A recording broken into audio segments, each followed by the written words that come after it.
आशीष जी देखिए, पिछले करीब 4 से 5 सेशन से हमेशा इस सेल ऑन रैलीज की बात हुई और लगातार निफ्टी ने एक अच्छा खासी गिरावट दिखाई। अगर हम पिछले 7 सेशन की बात करें तो करीब करीब 1000 पॉइंट की गिरावट हमने निफ्टी में देख ली है। लेकिन अब इंपॉर्टेंट ये आज मॉर्निंग में भी जब बात हुई थी तो 18850 18800 की बात हुई थी कि वहां पर बहुत ही इंपॉर्टेंट सपोर्ट है। और अभी भी मेरा मानना है कि आज की जो गिरावट है उसके बाद अब आपको ध्यान रखना है, यहाँ पर शॉर्ट नहीं करना है, करंट लेवल्स पे एटलीस्ट शॉर्ट नहीं करना है। दो कंडीशन है, अब आपको कंडीशन के हिसाब से प्ले करना पड़ेगा। अब आप ब्लाइंडली सेल ऑन रैलीज की स्ट्रेटजी नहीं यूज कर सकते।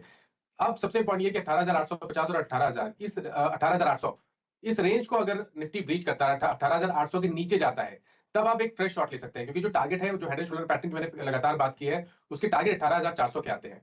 तो अब जब फ्रेश बिकवाली करेंगे तो केवल 18800 के नीचे ही फ्रेश बिकवाली करेंगे।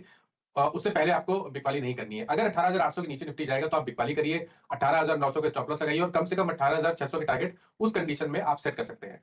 अब दूसरी स्ट्रेटजी, दूसरी साइड पे अगर हम देखें तो क्योंकि हमने 3 दिनों की बड़ी गिरावट देखी, 200 मूविंग एवरेज के आसपास है, तो अगर कोई बाउंस बैक देखने को मिले और 19050 के ऊपर निफ्टी सस्टेन होने लगे, ध्यान रखिए 19050 के ऊपर अगर निफ्टी सस्टेन करने लगे तो आप एक बाउंस बैक प्ले कर सकते हैं, जहां पर 18950 का आपको स्टॉप लॉस लगाना है और उस केस में 19250 के टारगेट सेट करने हैं। लेकिन ये ध्यान रखिएगा कि हाई लेवल पे सेलिंग प्रेशर देखने को मिल सकता है। तो अगर आप एक बाउंस बैक प्ले कर रहे हैं तो बाउंस बैक पे 250 के आसपास प्रॉफिट जरूर बुक करें। अभी के लिए ये कंडीशंस है, दोनों कंडीशन मैंने बता दी है, इन दोनों कंडीशन के हिसाब से ही आपको ट्रेड करना है। निफ्टी की मैं बात कर रहा हूं।